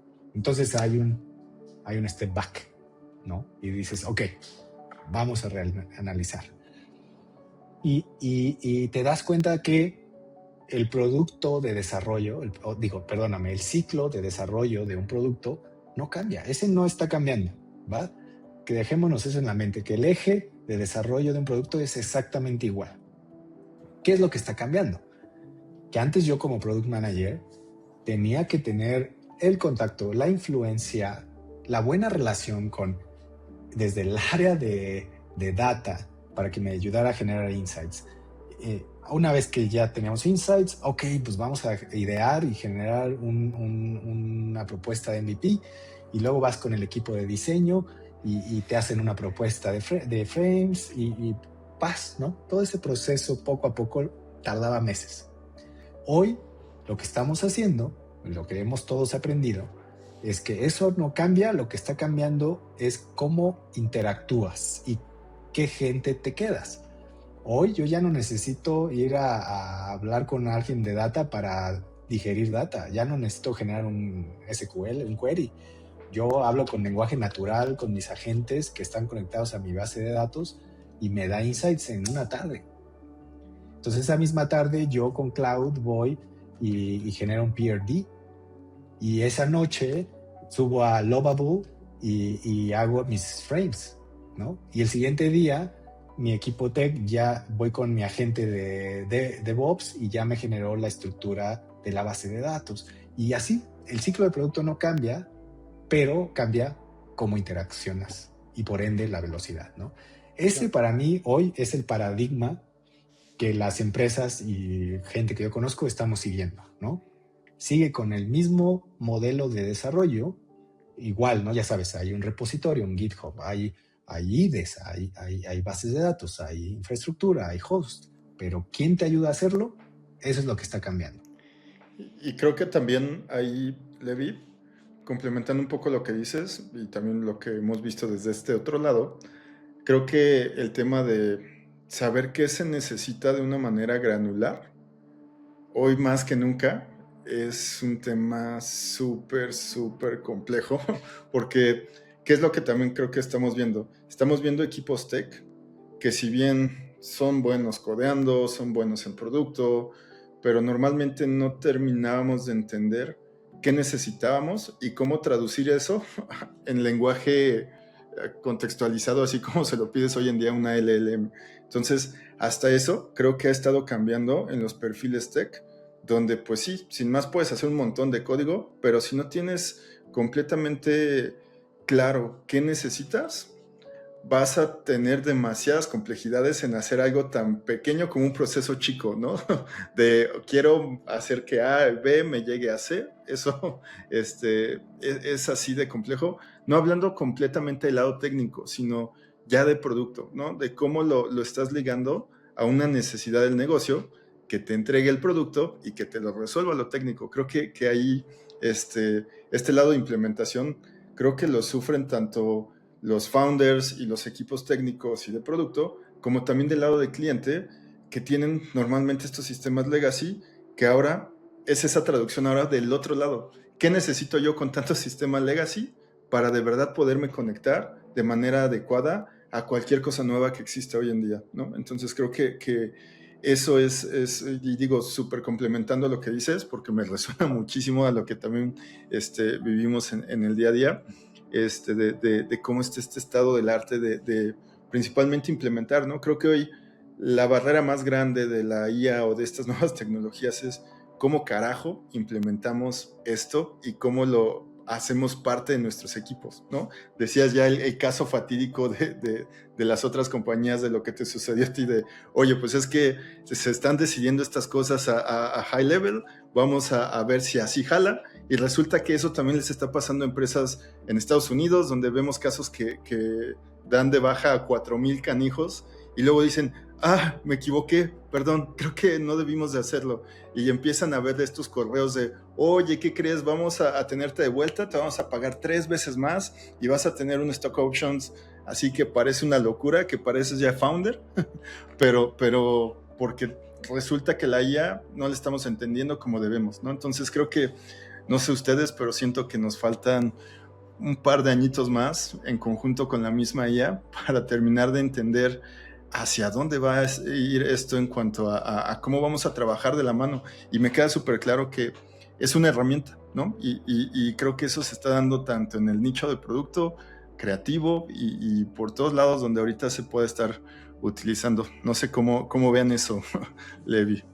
Totalmente. Acabas de decir algo muy importante, que es que la gente va a aprender a poder comunicar y articular mejor sus ideas, si no, no vas a poder obtener lo que quieres de AI, ¿no? Número 1. 2, en la mañana tenía una plática con mi jefe, digamos, ¿no? El fundador del AFA. Y creemos realmente que afortunadamente una de las áreas que más va a cambiar, sí, pero que más empowerment va a tener es product management, ¿no? ¿Por qué? Porque ahora sí realmente, si tienes una visión clara de lo que quieres hacer, ya no necesitas perderte en un mar de comunicación con un gran equipo, sino tú tienes la visión, tú puedes rápidamente prototipar, ¿no? Y entregar una idea más clara de lo que quieres, ¿no? Y si alguien no puede hacer eso, es que realmente no tenía los skills para ser un product manager, ¿no? Alguien que no tiene visión no va a poder hacerlo.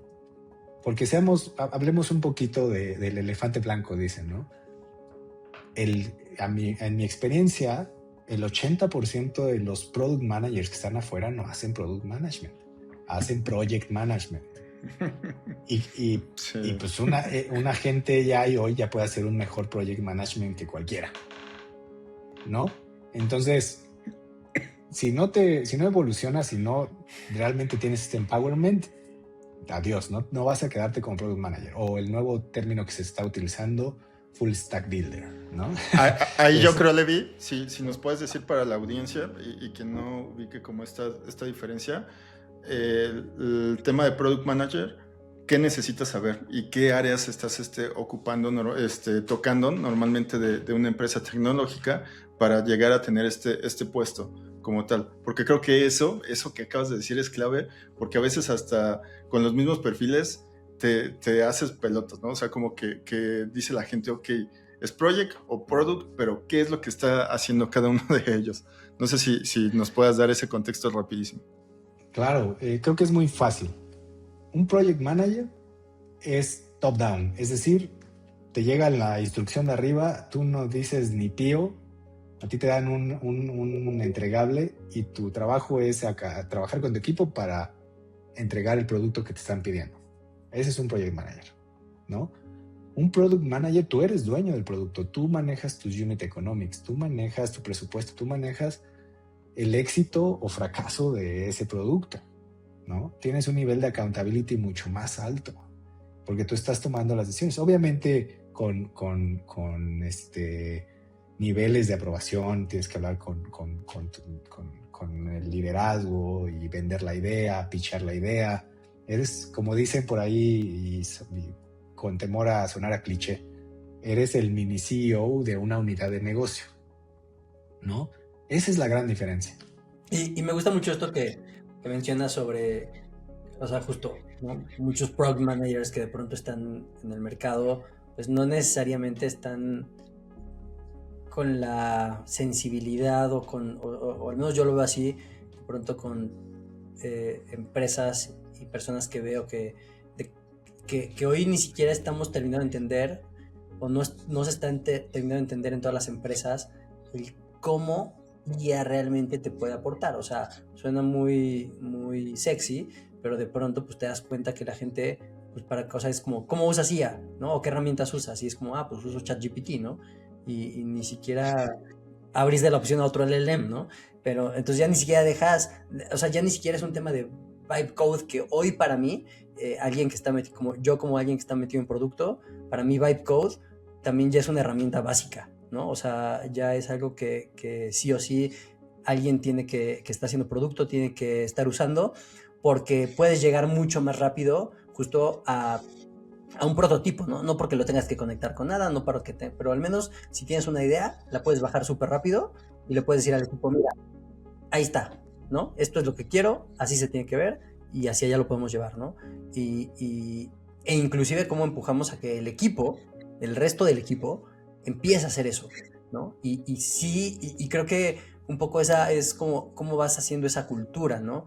Y en tu caso, y para que a lo mejor nos puedas dar un poco más de visibilidad, me gustaría entender qué es LAFA y justo cómo hoy tú estás trabajando esa implementación en LAFA sobre estas herramientas de IA, ¿no?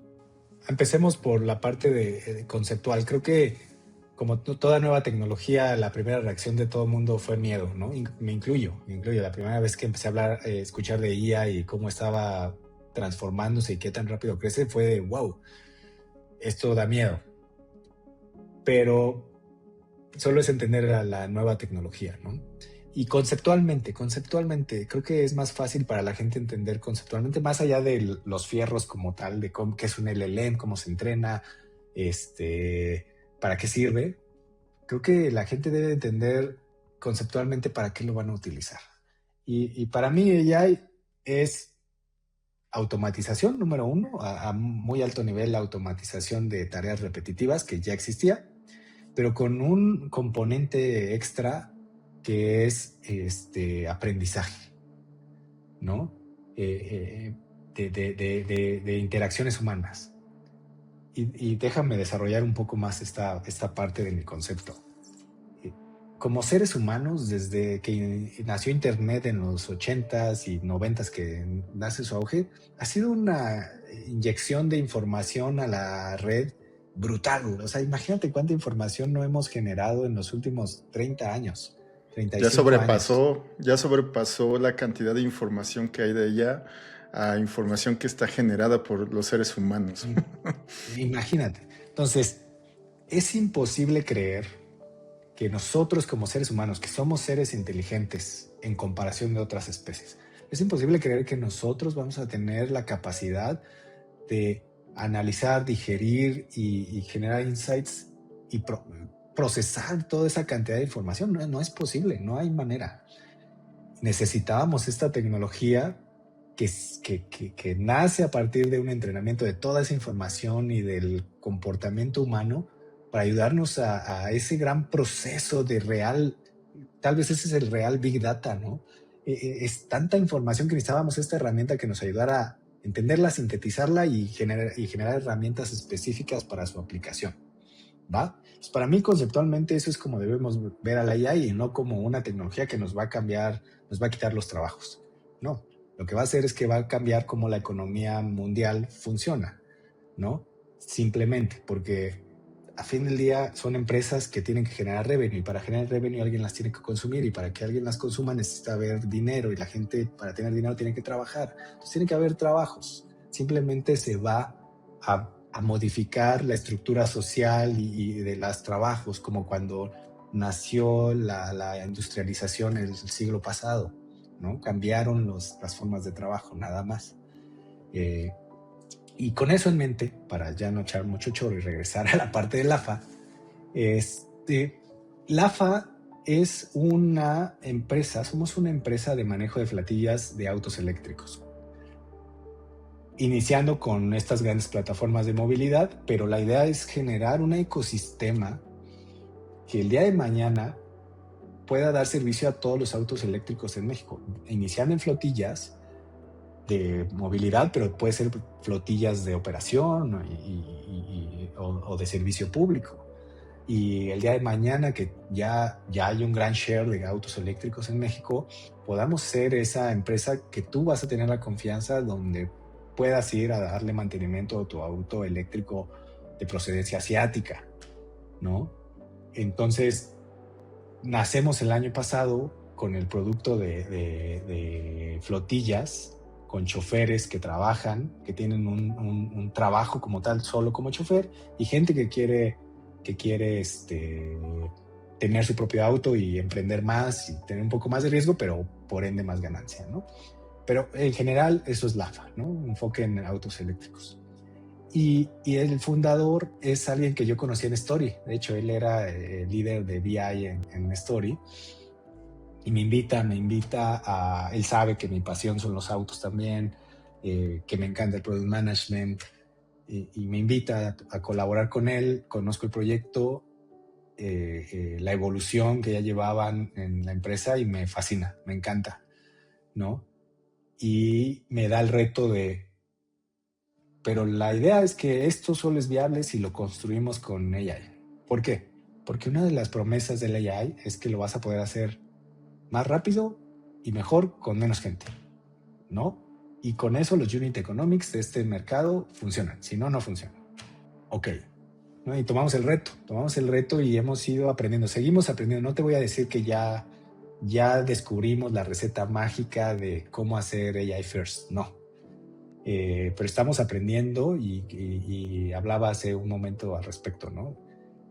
Hemos aprendido que la forma de crear un producto no cambia la velocidad y las herramientas que utilizas, ¿no? Entonces vamos poco a poco, agarramos nuestro Lego y quitamos esta pieza que es legacy, se puede sustituir por un agente con esta scope en específico y con estos skills en específico. Perfecto.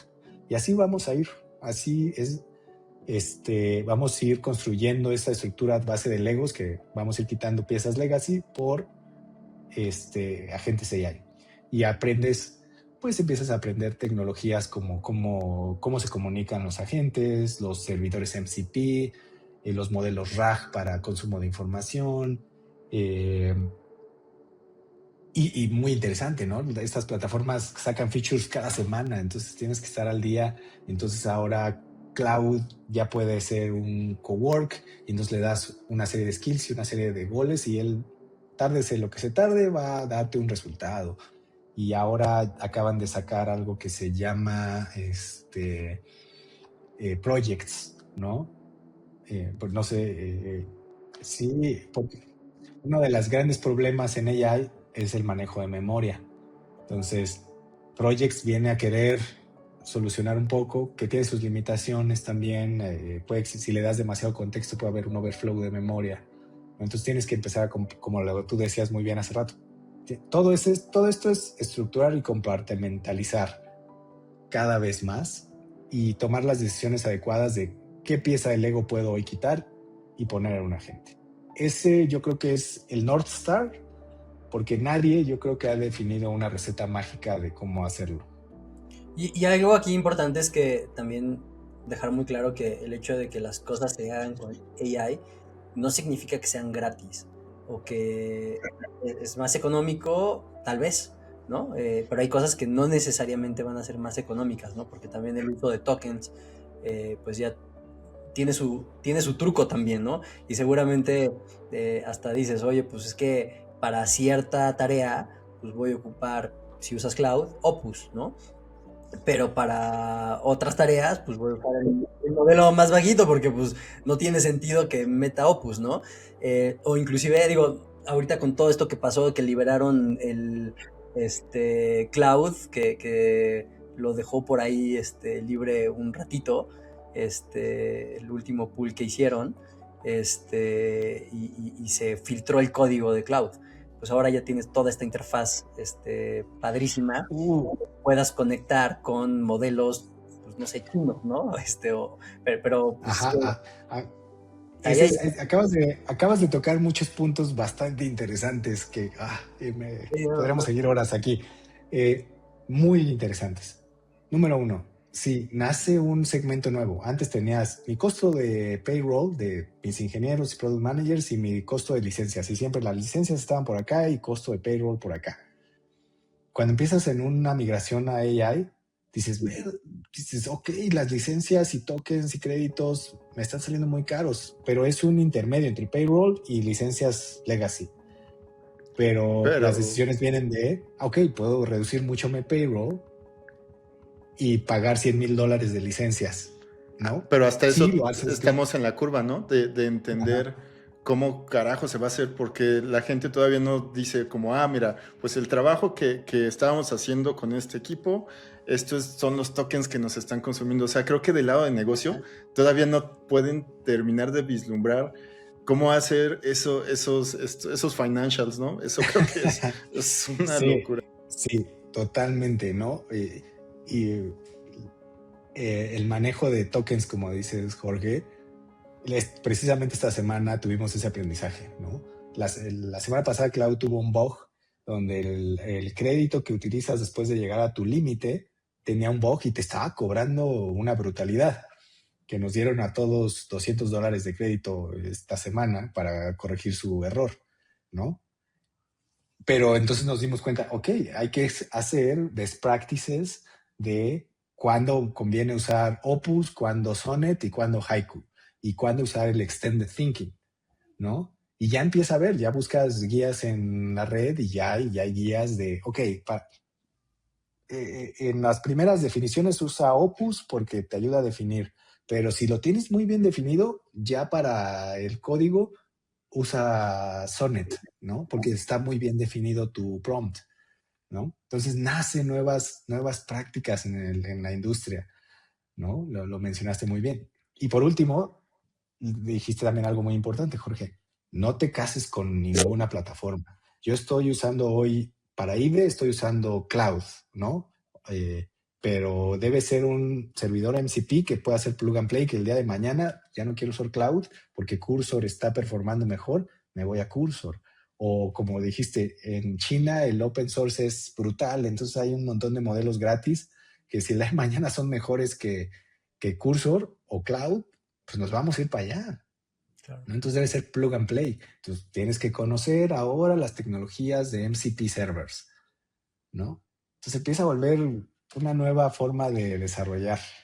Sí, Una no, locura. y esto se nos puede ir a 3 o 5 horas, Levi. Creo que ha estado increíble la plática. Digo, creo que aquí, no sé cómo ves, Jorgito. Tenemos una pregunta que más que hacerte por acá. Venga, Jorge. Y la pregunta es, pues, ¿cuál es tu momento irreversible, Levi? Puede ser de la vida, profesional. Nos gusta hacer esta pregunta a todos nuestros invitados para cerrar la conversación. Creo que esa experiencia que les contaba de llegar a la puertita de Credifranco y que ver dije, una puerta desvencijada, vieja, con una hoja de carta que escrito a mano, Credifranco, y de decir, ah, chingue su madre, ¿no? Sí, Ese sí, fue mi momento irreversible, porque a partir de ahí puedo decirte a ciencia cierta que mi vida cambió. Mi vida es otra después de esa decisión. claro que sí, pues hasta conseguiste esposa ahí. Una carrera profesional, un cambio de vida y una esposa, sí, y un bebé en camino. Ah, Ah, felicidades. felicidades. Buenísimo. No, Gracias. excelente. Sí, muchísimas gracias. No, pues No, a Levi, ustedes estuvo increíble la plática. Tomar acción es irreversible. Si encontraste ideas de valor en este episodio, compártelas con ese amigo que necesita escucharnos. No olvides suscribirte, deja tu like y mándale esto a alguien antes de que el algoritmo nos esconda. Gracias por escuchar.